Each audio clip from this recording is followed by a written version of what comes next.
انشاءاللہ ہم پھر سے حاضر ہیں اور آج کے درس کی منتخبہ آیت مبارکہ پڑھنے کی سعادت حاصل کی جاتی ہے۔ اعوذ باللہ من الشیطان الرجیم،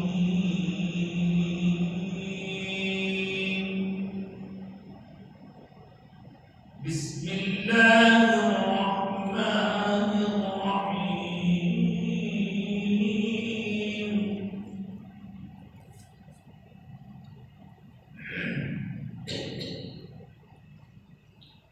ومن يعمل من الصالحات وهو مؤمن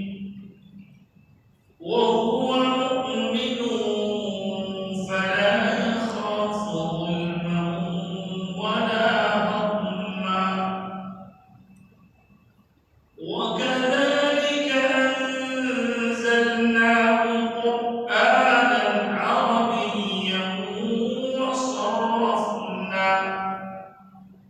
وصرفنا فيه من الوعيد لعلهم يتقون أو يحدث لهم ذكرا، فتعالى الله الملك الحق، ولا تعجل بالقرآن من قبل أن يقضى إليك وحيه، وقل رب زدني علما، ولقد عهدنا إلى آدم من قبل فنسي ولم نجد له عزما، صدق الله العظيم،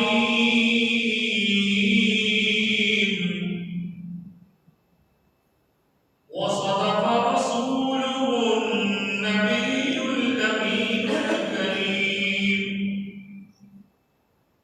ونحن على ذلك لمن الشاهدين والشاكرين۔ سورہ طٰہٰ کی 3 آیتیں پڑھی گئی ہیں۔ آیت نمبر 104 آیت پڑھی ہے، آیت نمبر 112، 113، 114 اور 115۔ ان آیات کی تفصیل جاننے سے پہلے ہم اپنی اہمیت و محبت کے ساتھ 3 بار دوسری پڑھتے ہیں۔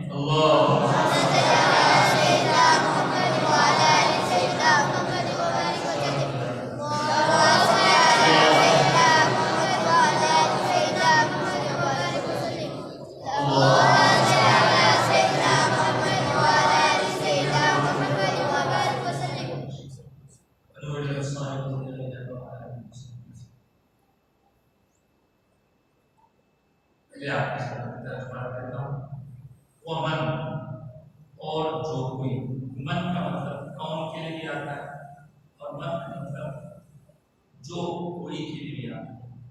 یعمل، عمل کرے گا، اور جو کوئی عمل کرے گا، کام کرے گا۔ من الصالحات، نیک اعمال سے کوئی عمل کرے گا، اچھے کام کرے گا۔ وہو مؤمن، اور وہ ایمان والا بھی ہوگا، جو نیک عمل کرے گا اور ایمان والا بھی ہوگا۔ فلا يخاف ظلما ولا هضما، اس کے لیے نہ تو کوئی خوف ہوگا اور نہ ہی کسی ظلم کا، ناانصافی کا اس کے لیے کوئی خوف ہوگا، اور نہ ہی وہ کسی نقصان کے خوف ہوگا۔ کہنے کا مطلب یہ ہے کہ ایمان بہت بڑی نعمت ہے۔ ایمان کے بعد عمل صالح اگر کوئی بندہ کرتا ہے تو یہ اس کے لیے امن، سکون، نجات، فائدے کا سبب بنے گا، باعث بنے گا۔ برخلاف اس کے اگر کوئی ایمان والا تو ہے لیکن عمل صالح اس کے پاس نہیں ہے، پھر اس کے لیے مشکلات ہوں گی۔ پھر تیسری ایک صورت یہ بھی ہو سکتی ہے کہ جس کے پاس ایمان نہیں ہے مگر عمل صالح ہے، تو ایسے بندے کو ایمان نہیں ہونے کی وجہ سے وہاں آخرت میں کچھ بھی فائدہ نہیں ہوگا، جو ہوگا یہی پر اس کا فائدہ ختم ہوگا۔ ایک چوتھی صورت ہو سکتی ہے جس کے پاس نہ تو نیک عمل ہے نہ ایمان، تو ایمان سے بھی محروم، نیک عمل سے بھی محروم، وہ تو دنیا آخرت دونوں میں نقصان رہا ہے۔ اور جو بندہ ایمان نہیں رکھتا، صرف عمل کرتا ہے، اچھا عمل کرتا ہے، ایمان نہیں ہے، اس کو اس عمل کا بدلہ کیا دے دیا جائے گا دنیا میں، آخرت میں کچھ نہیں۔ پھر جو بندے کے پاس ایمان ہے مگر عمل صالح نہیں، اس کا معاملہ اللہ کے ہاتھ میں ہے، چاہے تو اللہ تعالیٰ اس کو سزا دے، چاہے تو اس کو، لیکن ایمان کی وجہ سے وہ اگر خدا نخواستہ کچھ گناہ کیا ہوا ہے تو اس کے بارے میں کہنا ہے کہ اس کو جتنا گناہ اس نے کیے اتنی سزا دینے کے بعد وہ زخمی سے نکال دیا جائے اور پھر آخر اسے جنت میں ایمان کی وجہ سے، اس لیے کہتے ہیں ایمان ذرہ برابر ہو گیا اس کو وہ فائدہ پہنچا۔ جو بندہ ایمان بھی رکھتا ہے عمل صالح بھی کرتا ہے، یہ سب سے بیسٹ بات ہے، ایمان بھی ہمارے ساتھ، یہ دونوں کی وجہ سے اللہ تعالیٰ اس پر کرم فرمائے۔ اور ایمان کی جب بات ہوتی ہے تو ایمان کے درجے، سبھی ایک ایمان ایک ہی ٹائپ کا ہوتا ہے، لیکن ایمان کے درجے اس بنیاد پر ہمیں اپنے ایمان کی محفوظ کرنے کی فکر کرنا اور اس کے ضائع ہونے سے بچانا اپنا لازم۔ یہ پہلی آیت اور دوسری آیت میں اللہ پاک فرما رہے وہ کہہ رہا ہے، اور اسی طرح انزلنا ہم نے نازل کیا ہے قرآن عربی، ایسا قرآن جو عربی میں نازل ہے، وصرفنا فيه اور اس میں ہم پیش کرتے ہیں الگ الگ انداز، مختلف انداز، من الوعید گناہوں کے بارے میں وعید، اس کا کیا نقصان ہے، لعلہم یتقون تاکہ وہ لوگ بندگان خدا تقوی اختیار کریں، او یحدث لهم ذکرا یا پھر وہ لوگ اپنے نصیحت سے ان کو کوئی بات سمجھ میں آ جائے اور خیر خائی پیدا ہو اور وہ سزا کی خبر سن کر اپنے آپ کو سیدھے راستے میں ڈال دیں۔ یہ جو دوسری آیت ہے، اس دوسری آیت میں جو قابل غور بات ہے وہ یہ کہ اللہ نے فرمایا قرآن کو عربی میں نازل کیا، تو قرآن جو ہوتا ہے وہ اگر کوئی دوسری زبان میں ہو تو اس کو قرآن نہیں ہے، قرآن وہی ہے جو عربی میں۔ اب جو انگلش میں اس کو ہم دیکھتے ہیں، ہندی میں دیکھتے ہیں، تیلگو میں دیکھتے ہیں، اردو میں دیکھتے ہیں یا کسی زبان میں دیکھتے ہیں، تو وہ قرآن نہیں ہے، ترجمہ قرآن، جی ہاں، اور ترجمہ قرآن کا بدل نہیں ہو سکتا۔ اس لیے جب ہم نماز پڑھتے ہیں تو حالت نماز میں ہم کو یہ سکھایا گیا کہ آپ کی خواہ کوئی زبان ہو، آپ کی مادری زبان اردو ہو، تیلگو ہو، مراٹھی ہو، انگلش ہو، فرینچ ہو، اسپینش ہو، کوئی ہو، آپ نماز پڑھتے وقت میں، نماز کے وقت میں آپ اللہ اکبر کہہ کے نماز ادا کر جائیں گے تو پھر آپ کو عربی پڑھنا ہے، عربی کیوں؟ اس لیے کہ قرآن عربی میں، نماز عربی میں، اور سرکار دو عالم صلی اللہ علیہ وآلہ وسلم سے اس زبان کا جو تعلق ہے اس بنیاد پر دنیا کے کسی بھی کونے میں رہنے والے بندے کو تقریر کرنا ہے کس زبان میں کر لے،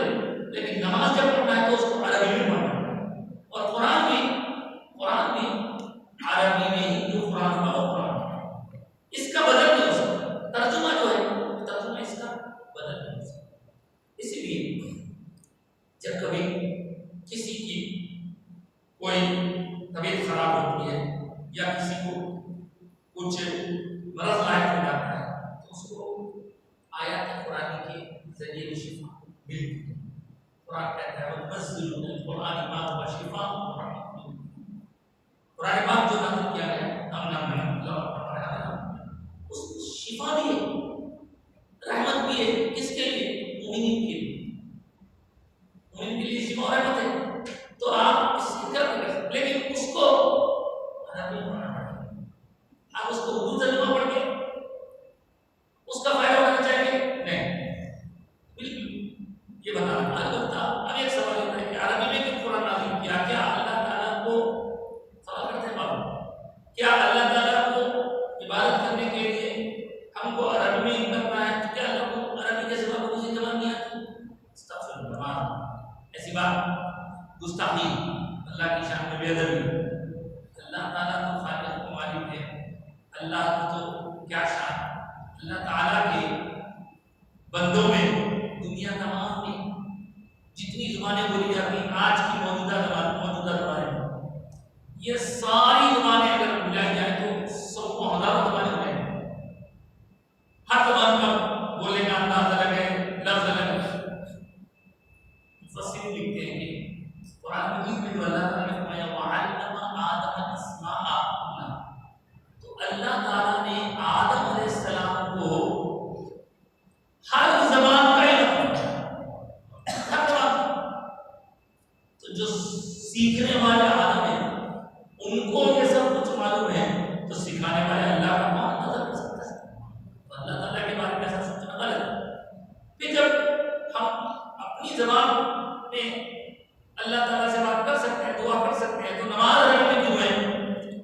تو یہ بات بالکل کے سامنے ہوتا ہے کہ اللہ تبارک و تعالیٰ پوری کائنات میں سب سے زیادہ عظمت و شان اپنے محبوب کریم صلی اللہ علیہ وسلم عطا فرمایا ہے.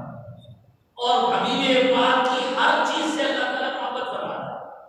امت محمدیہ کو خیر امت فرمایا ہے. حضور کی وجہ سے، حضور کے پیار سے محبت کرتا ہے. حضور کی وجہ سے مدینہ پیارا ہے. حضور کی وجہ سے حضور کی زبان عربی پیاری ہے. اس لیے اللہ تعالیٰ نے فرمایا فَإِنَّمَا يَسَّرْنَاهُ بِلِسَانِكَ، اے محبوب ہم نے اس زبان کو آپ کی زبان میں نازل کیا ہے، آسان کیا ہے.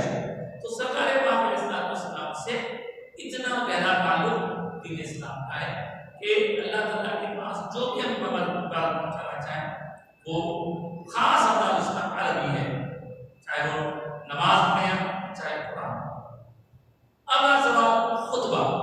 یہ خطبہ ہے، خطبے کے بارے میں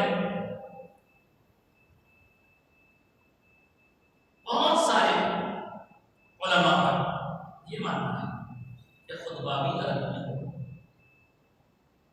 چنانچہ انڈیا اور پاکستان وغیرہ علاقوں میں جو دینی کام ہوئے ہیں ان کی کرنے والوں نے اس چیز کو رائج رکھا ہے کہ خطبہ جو ہوگا وہ عربی ہوگا. بعض لوگ اختلاف کرتے ہیں، جیسے ویسٹرن ورلڈ کیا کرتے ہیں بھائی یہاں کی زبان تو عربی نہیں ہے لہٰذا جو ہے مقامی زبان میں خطبہ دیتے ہیں. کہیں انگلش میں ہوتا ہے اور کہیں دوسری زبانوں میں ہوتا ہے، لیکن ہمارے ادھر بر صغیر یہ چیز اب تک رائج ہے. کہنا یہ ہے کہ عربی میں خطبہ ہوگا. آپ دیکھیں گے مکہ مدینہ میں کے لیے اب راستہ میں جو سمجھ میں نہیں آ رہا ہے تو اس سے پہلے کچھ اتفاق و تفہیم کے لیے سمجھانے کے لیے کچھ کہہ دیں گے، لیکن خطبہ تو عربی میں، خطبہ عربی میں. بعض لوگوں نے یہ بھی ایک بیچ کا راستہ نکالا کہ جب وہ تقریر کرنے کھڑے ہوتے ہیں تو کچھ عربی کی آیتیں وغیرہ پڑھ کر اردو میں بیان کر دیتے ہیں، پھر آپ میں کبھی سنا دیتے ہیں، اس کو بھی خطبہ سمجھتے ہیں، لیکن عربی چھوڑ نہیں سکتے. اس کی دلیل علماء نے یہ دی کہ سرکار تو عالم صلی اللہ علیہ وسلم کے خلفائے راشدین کا دور مبارک چلا، اس وقت اسلام غیر عربی علاقوں تک پہنچ چکا تھا. تو انہوں نے خطبے کے لیے، نماز کے لیے ان غیر عربی نان عربک جو لینگویجز تھے وہ بولنے والوں کو اس کی اجازت نہیں دی کہ تم اپنی زبان میں نماز پڑھ لو، تم اپنی زبان میں خطبہ دے دو. انہوں نے خطبے کو عربی میں رکھا ہم اور ہمارے یہاں خاص طور سے جامعہ نظامیہ اور اس کے اطراف مناف کے جتنے علاقوں پر جہاں اثر ہے، یہاں ہم تو خطبے کے عربی میں دینے کے قائل ہیں۔ شمالی کی باتوں پر لوگوں نے کہا کہ ایسا نہیں، ایسا کریں، ایسا تو یہ بیان عربی زبان کی اہمیت اپنی جگہ ہے۔ اب ایک سوال یہاں اور ایک آتا ہے کہ ہم جب قبر میں جائیں تو قبر میں ہم کو سوالات کیے جائیں، تو سوالات کس زبان میں کیے جائیں؟ کیا میری اپنی زبان میں کیے جائیں یا عربی میں کیے جائیں؟ تو اس کے بارے میں حدیث میں تو ہم کو جو ملتا ہے وہ عربی الفاظ ہے۔ اگر عربی الفاظ وہاں آپ کو بولنے نہیں آئے تو پھر آپ کر جائیں گے۔ دیکھیے کیا یہ بات یاد رکھنی ہے کہ وہاں قبر کے امتحان میں کامیابی کا دارومدار بندے کی ول پر نہیں ہے، بندے کی خواہش پر نہیں ہے، بلکہ اس کا جیسا عمل ہوگا ویسا اس کے ساتھ ٹریٹمنٹ کیا جائے گا۔ یہ بتایا گیا کہ اگر بندہ اچھا ہے، نیک عمل والا ہے، ایمان والا ہے، تو اس کی موت کا جو سلسلہ شروع ہوتا ہے اسی وقت سے اس کے اوپر مہربانی شروع ہو جاتی ہے۔ جیسے نیک ہے تو اس کے پاس آنے والے فرشتے بہت اچھی صورت ڈراؤنی صورت میں نہیں آتے، ہے بزرگ کرنے کے لیے نہیں آتے۔ اب خبر نہیں والا دیکھتا ہے آپ کو نظر نہیں آتا، آپ کو نظر نہیں آتا، لیکن اس کو نظر آتے رہتا ہے۔ تو پہلی بندی جب اس کی نظر کا وقت ہوتا ہے اسی وقت اس کے پاس آنے والے فرشتے اچھی صورت ہے، جس کی وجہ سے اس کے پاس آرام سے ہوتا ہے۔ اس کے بعد جب اس کی روح کو لے جاتے ہیں تو اس روح کے اندر سے خوشبو آتی ہے۔ لوگ پوچھتے ہیں کہ کون ہے؟ اللہ کا ایک نیک بندہ ہے، برخلاف اس کے بدحرمتا گناہگار ہے، بے ایمان ہے، تو اس کے لیے فرشتے جو آتے ہیں وہ ڈراؤنی صورت میں آتے ہیں۔ اور یہی وجہ ہے کہ بعض لوگ حیبت کی وجہ سے اپنے آپ پر کنٹرول نہیں رکھ سکتے۔ یہ بات سب جانتے ہیں کہ جب موت طاری ہوتی ہے تو کئی لوگوں کے جسم سے ایسی چیزیں نکل جاتی ہیں جس کو بندہ انسان کنٹرول کرتا ہے، وجہ یہ حیبت سے لوگ ڈراؤنی صورت میں، جیسے یہاں ہے ویسے خبر میں بھی ہے۔ خبر میں بھی اچھا بندہ ہوگا تو اس کو فرشتے اچھی صورت میں کریں، برا ہوگا تو اس کو ڈراؤنی صورت میں کریں، اور جو اچھا ہوگا وہ اچھا ہوگا تو اس کے لیے آ کر سوال و جواب کرنے کا انداز بھی ان کا نرمی والا ہوگا۔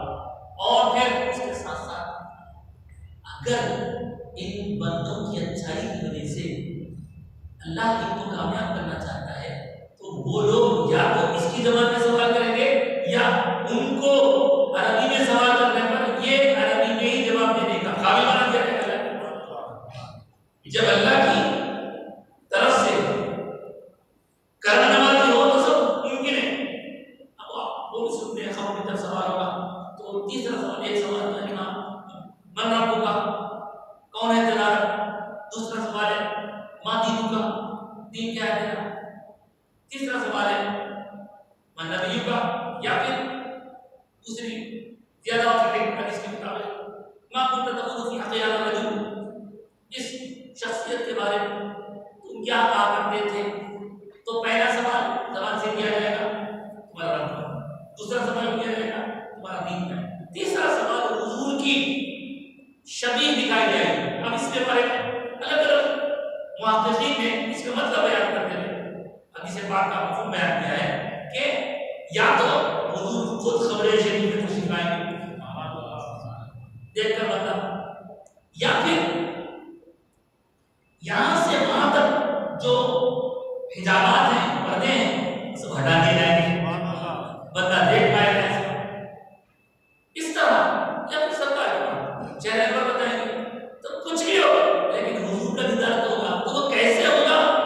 وہ کیسے ہوگا وہ ان کا معاملہ ہے، پہچاننا ہے ہم کو کہ ہمارا معاملہ ہے، اس کے لیے فکر کرنا ہے، حضور سے تعلق محبت رکھنا ہے۔ حضرت مولانا شاہ احمد اللہ کا فاضل بریلوی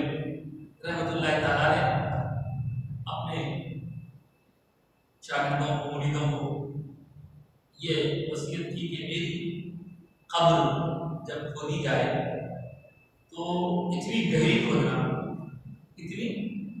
کھودنا کہ میں اس کو کھڑا ہو سکوں. بولے کہ ماں کھڑے رہنا کیا چاہتے ہیں؟ آپ کی انتظار کے بھجے آپ کو لیتے رہیں گے. تو فرمانے لگے جب بھی میں حضور کی محبت میں مست ہوتا تھا تو کھڑے رہے کے ساتھ سنا پڑا. اور قبر میں میرے آقا تشریف لائیں گے تو میں بیٹھے بیٹھے لیتے استقبال کروں. یہ میری طبیعت کو گوارا نہیں. میں چاہتا ہوں کہ مجھے وہاں کھڑے ہونے کا موقع ملے. میں کھڑے ہو کے سر کھڑے استقبال کروں. یہ چھوٹی موٹی شخصیت نہیں ہے. تو اس طرح وہاں جس کو عربی نہیں آتی عربی سکھا دی جا سکتی ہے اور وہاں جس کو عربی آتی ہے اس کو بلائی جا سکتی ہے. کرم نہ ہو تمہارا حصہ مختصر یہ کہ اپنے آپ کو تیار رکھیں. اللہ کے فرما برداروں میں شامل نیک بنائے رکھیں اور ایمان کی مضبوطی کا دھیان رکھیں. تب اللہ کا کام ہو جائے گا. آگے بڑھتے ہیں سر. یہ یہاں پہ چیز اس لیے اللہ تعالیٰ قرآن عربی میں نازل کیا اور اس کے اندر وعید ایک ہوتا ثواب یہ کرنے کا اس کا یہ ثواب ہے. اگر آپ جو ہے زکات دیتے رہیں تو اس کا یہ ثواب نہیں دیتے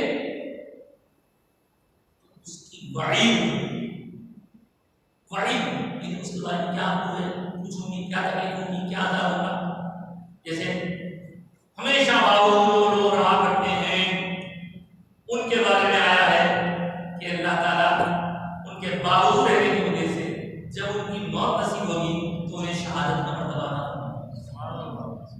پھر جو لوگ دیکھیے یہ سوال اب ایک بڑی کیا ہے کہ جو بندہ طہارت کا اپنا لحاظ نہیں رکھتا وہ اپنے صفائی ستھرائی پیشاب کے خطرات سے احتیاط نہیں کرتا تو اس کی قبر دبائے گی اس کو. دیکھ رہے ہیں یہ وعید ہے اللہ اس میں محفوظ رکھے. تو ایک ہوتا ہے ثواب ایک ہوتا ہے وعید. تو یہ وعید کی آیتیں اللہ تعالیٰ نے قرآن میں اس لیے نازل فرمائی تاکہ لوگ ان سے واقف ہو کر اپنے آپ کو متقی بنائیں پرہیزگار بنائیں اور تاکہ لوگ اس سے نصیحت حاصل کریں. تو ہم یہ سب جو سن رہے ہیں یہ سب سننے کا مطلب صرف آنا بیٹھنا گانا نہیں بلکہ اس کا مطلب وہ ہمارے دل دماغ میں ہونا اور اس کا اثر ہمارے ہاتھ پاؤں کا ہونا تاکہ ہم اگر کوئی انسان آدانی کا کام کرنے جائے اس وقت ہمارے ہاتھ کو یاد دلائیں ہمارے پاؤں کو یاد دلائیں نہیں سنا پڑے تھے بنا جگہ سنے تھے حضرت کی بیان کرے تھے قرآن کی بیان میں الگ ساودھان ہوتے رہتے الگ بات لیکن ہے مگر مرنے سے پہلے اپنا جسم بچانے کی اپنے دل کو پاک صاف رکھنے کی اپنے آپ کو گناہوں سے اور اللہ کے عذاب سے بچانے کی فکر کرنا ڈرتے رہنا یہ تقویٰ یا تقویٰ اللہ سے ڈرو. اللہ یا کہ انہیں نصیحت حاصل کریں. اس کے بعد تیسری آیت آج پڑھی فتعال اللہ الملک الحق. اللہ تعالیٰ بڑی اونچی شان والا ہے اور حقیقی بادشاہ. جتنے بادشاہ ہیں ملک بادشاہ یہ میم لام کاف بچے بھی میم لام کاف اس میم لام کاف کے خالی اعراب زبر سے بدل گیا تو اس کو میننگ بدل گیا. میم لام کاف ملک میم کا زبر لام کا زبر کاف اس کا میننگ ہے فرشتہ جس کی جمع ہوتی ہے ملائکہ. کوئی میم لام کاف اس کو میم پہ زبر لام گزے ملک بادشاہ.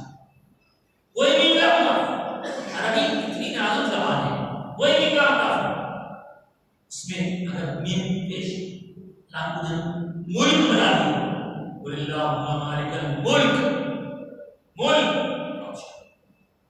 اب یہ ہمارا ملک بدلا، مطلب وہاں تک اس کا فرمان روائی ہے، وہاں تک اس کی باؤنڈری ہے.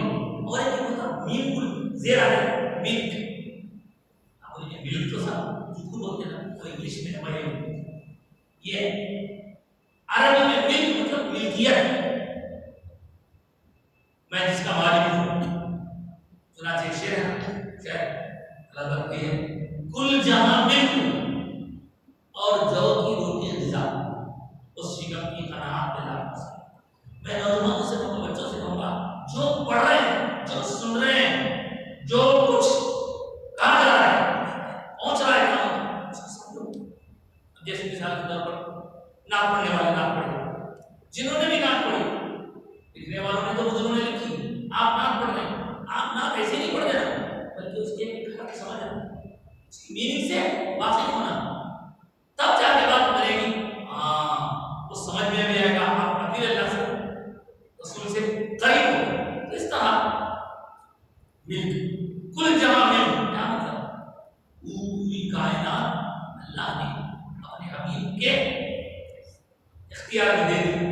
خالق کل نے آپ کو مالک کل بنا دیا، دونوں جہاں ہیں آپ کے قبضہ و اختیار. تو اس طرح اللہ تو حقیقی مالک ہے، اللہ نے اپنے محبوب کو کائنات میں تصرف کا اختیار عطا فرمایا. کہتے ہیں نا میں تو مالک ہی کہوں گا کہ وہ مالک کے آکے اللہ مالک ہے، لیکن آپ اللہ کے محبوب ہیں، اس لیے آپ کو اللہ نے مالک بنا دیا. میں تو مالک ہی کہوں گا کہ وہ مالک کے حبیب یعنی محبوب و مہم میں نہیں میرا. سمجھنا اگر سمجھ گئے پوچھنا انشاءاللہ علم میں اضافہ کرے. تو اس طرح یہ اپنا سننا چاہیے. میں سورت پڑھ کے آ رہا تھا صاحب پر کنت کنزا مخفیا کا راز سے بستا ہے کیا ہے سب جب ہوا کرے پڑھ لیا. اب قرآن کی کیا ہے تو سمجھیے حقیقت کنت کنزا مخفیا. یہ ایک صوفیہ کرام کے پاس مشہور حدیث پاک، حدیث قدسی جس میں اللہ پاک ارشاد فرما رہے ہیں، بانی جانے علامہ امام نوروز فاروقی رحمۃ اللہ تعالیٰ نے بھی اس پر خراب کیا ہے، ہم تب اس پہ بہت کچھ لکھا ہے خاص اسلام میں. اللہ پاک میں ایک چھپا ہوا خزانہ، میں اللہ پاک نے کنت کنزا مخفیا، کنزا خزانہ، مخفیا چھپا، میں چھپا ہوا خزانہ تھا. تو میں نے چاہا کہ میں پہچانا جاؤں. میں چھپا خزانہ تھا، میں نے چاہا کہ میں پہچانا جاؤں. فخلقت الخلق، تو پھر میں نے تخلیق فرمائی کائنات اور اس کی ابتدا انا من نور اللہ و من نوری سے سرکار کی ذات گرامی سے. تو اس طرح کنزو کنزن مخفیا کا راز سربستہ ہے، چھپا ہوا راز ہے. خیر وہ یہاں ایک اور بات ہم آپ کے ساتھ کرنا چاہ رہے ہیں. فتعال اللہ ملک الحق، اللہ تعالیٰ بڑی شان والا بادشاہ ہے اور حقیقت میں وہ بادشاہ حق سچائی کو کہتے ہیں. اللہ کے خلاف بادشاہ ہے. حضرت امام زین العابدین رضی اللہ تعالیٰ عنہ کے بارے میں آیا ہے کہ آپ جب نماز کا وقت ہوتا تو بڑے اہتمام کے ساتھ وضو کرتے اور شاندار لباس پہنتے. اس کے بعد نماز کے لیے کہاں جا رہے ہیں؟ تو ہم نماز کے لیے اتنا اہتمام کرتے ہیں. جواب سنیے.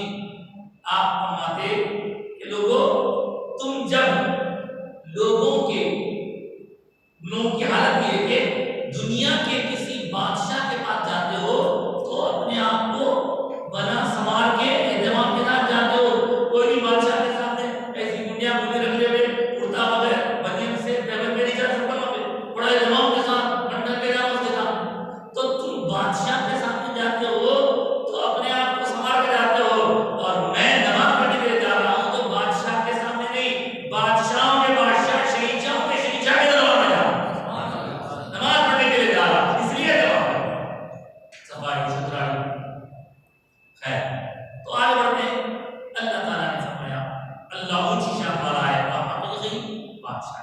سے بات کیا ہے بطور خاص بات فرمایا، یہ بھی سنا آپ نے، لیکن ان باتوں کے ساتھ ساتھ اب جو آنے والی بات ہے اور خاص بات، اس میں تو مومن کے نیک عمل کا بدلہ اور اس کو نقصان اور اس کو بتایا گیا، اور قرآن کے عربی میں بات کی گئی تھی تاکہ نیک بنے۔ یہاں اب ڈائریکٹ اللہ تعالیٰ اپنے محبوب کریم سے مخاطب کیا فرما رہا ہے؟ فتعالى الله الملك الحق، اللہ تعالیٰ بڑی اونچی شان والا حقیقی بادشاہ ہے۔ ولا تعجل بالقرآن، اے محبوب، اے پیارے، اے مصطفیٰ، قرآن کے لیے جلدی مت کرو، جلدی نہ کرو، من قبل ان يقضى اليك الوحي، من قبل، اس سے پہلے کہ یہ خدا وہ بڑی ہو جائے، الیک تمہاری طرف وحی، اس کی وحی یعنی اللہ کی وحی آپ کے پاس جو آتی ہے اس کے پورا ہونے سے پہلے اجلت مت کیجیے۔ یہ کیوں کہا جا رہا ہے؟ پیچھے راز کیا ہے اس کا وہ بتاتا ہوں، لیکن اللہ تعالیٰ اپنے حبیب پاک کو یہاں کچھ سکھا رہا ہے۔ جب اللہ کچھ سکھاتا ہے رسول پاک کو، جب اللہ کچھ سکھاتا ہے رسول پاک کو، تو یہ اللہ اور اس کے رسول کے بیچ کا معاملہ ہے۔ وہاں کسی طرح کی ذہن میں کوئی بات ایسی آ جائے جو ادب کے خلاف ہے تو بندے کے پاس ایمان نہیں چلے۔ ایک شخص تھا، نماز پڑھایا کرتا تھا، جب نماز پڑھاتا سورہ عبس اللہ پڑھتا، جب نماز پڑھاتا سورہ عبس اللہ، تو حضرت عمر کا زمانہ تھا، کیا ہے آپ کی یہ شکایت ہمارے پاس آئی ہے کہ آپ عبس اللہ کو پڑھتے ہیں کیوں؟ کوئی دوسرے اور آپ سنے نہیں ملے، اس میں کیا ہے؟ تو اس میں انہوں نے کہا کہ میں اس میں اللہ تعالیٰ اپنے حبیب کو، اپنے رسول کو سکھانے کے لیے کچھ ڈانٹ رہا ہے، اس لیے وہ اچھا ہے اور یہ قابل نہیں گستاخ ہے، مگر حقیقت یہ ہے، اس پہ بھی کبھی چاہتے ڈسکس کریں گے، خالی اتنا بتا رہا ہوں، حقیقت یہ ہے کہ وہاں اللہ اپنے حبیب پر اطاعت فرما رہا ہے۔ کچھ لوگ سمجھتے ہیں یہ غلط ہے، سچی بات یہ ہے کہ وہاں پر پروردگار عالم رحمت للعالمین سے محبت بھرا خطاب کر رہا ہے۔ یہ اللہ کا رسول کو ہوتا ہے، آپ کو تو نہیں کیا، آپ کو یہ دیکھنا ہے حضور کی جو شان ہے، حضور ادھر اللہ سے ملے ادھر بندوں سے، اللہ سے لیتے دیکھتے ہیں تو حضور کی جتنی کچھ بھی تربیت، جتنی کچھ بھی تعلیم اللہ کو کرنی تھی اللہ نے کی، اللہ کرتا ہے، اور یہاں پر بھی فرما رہا ہے کہ محبوب ایسا مطلب ہوتا کیا، پہلے تو وحی کیا ہوتی ہے معلوم ہے، آپ کو بتا دیتا ہوں، وہ مقدس پیغام جو اللہ کے پاس سے رسول اللہ کے پاس آتا ہے اس کو وحی ہوتا ہے۔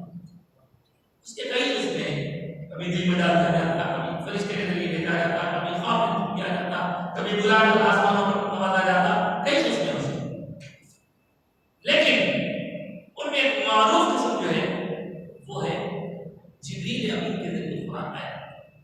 جب قرآن آیا کرتا تو حضرت جبریل امین قرآن کو حضور تک پہنچاتے تو حضور پاک علیہ السلام اپنے منصب رفیع کی ذمہ داری کا احساس کرتے ہوئے، اپنے جو زکاة کی رسپانسبلٹی اس کو فیل کرتے ہوئے، جب قرآن کے آیتیں پہنچائی جاتی تھی اسی وقت ان کو یاد کرنے کے لیے حضور دہرایا تاکہ کوئی حرف ان سے چھوٹ نہ جائے، جو آیا اس کو فوری اپنی زبان پاک سے دوہرا دوہرا کر سرکار پاک علیہ السلام اس کو محفوظ کرنے کی فکر کرتے ہیں۔